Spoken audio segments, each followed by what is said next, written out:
Big boss Malayalam season 7-ലെ ലാലേട്ടന് award കിട്ടിയതിനെക്കുറിച്ച് ഹൗസിലുള്ളവർ വളരെയധികം സന്തോഷത്തോടെ ഓരോ വാക്കുകൾ അവരുടെ മനസ്സിൻ്റെ ഉള്ളിൽ നിന്ന് വന്ന ഓരോരോ കാര്യങ്ങൾ, ലാലേട്ടനോടുള്ള ആ സ്നേഹവും അതെല്ലാം ഇങ്ങനെ ഓരോരുത്തർ മനസ്സ് തുറന്ന് ലാലേട്ടനോട് പറയുകയായിരുന്നു.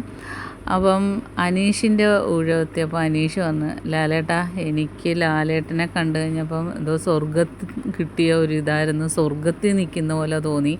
പിന്നെ ലാലേട്ടനെ ഷെയ്ക്ക് ഹാൻഡ് തന്നത് എൻ്റെ ജീവിതത്തിൽ മറക്കാൻ പറ്റാത്ത ഒന്നാണ്. അത് ഞാൻ എപ്പോഴും ഇവിടെ ഇരിക്കുമ്പോഴും ഇടയ്ക്കിടയ്ക്ക് അത് ഓർക്കും, ആ ഒരു നിമിഷം എന്ന് പറഞ്ഞിട്ട് അനീഷ് പറഞ്ഞു, ലാലേട്ടൻ എനിക്കൊരാഗ്രഹമുണ്ട്. അപ്പോൾ ലാലേട്ടൻ പറയാൻ പറഞ്ഞു, ഈ ബിഗ് ബോസ് ഹൗസിൽ നിന്ന് ഇറങ്ങിക്കഴിയുമ്പോൾ എനിക്കൊരു സ്ക്രിപ്റ്റ് എഴുതണമെന്നുണ്ട്.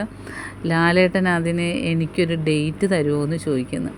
അപ്പം ലാലേട്ടൻ പറഞ്ഞ്, അതിനെന്താണ്, അനീഷ് നല്ല രീതിയിൽ സ്ക്രിപ്റ്റ് എഴുതി എല്ലാം റെഡിയാക്കിയിട്ട് എന്നെ വിളിക്കണമെന്ന് ലാലേട്ടൻ പറയുന്നു.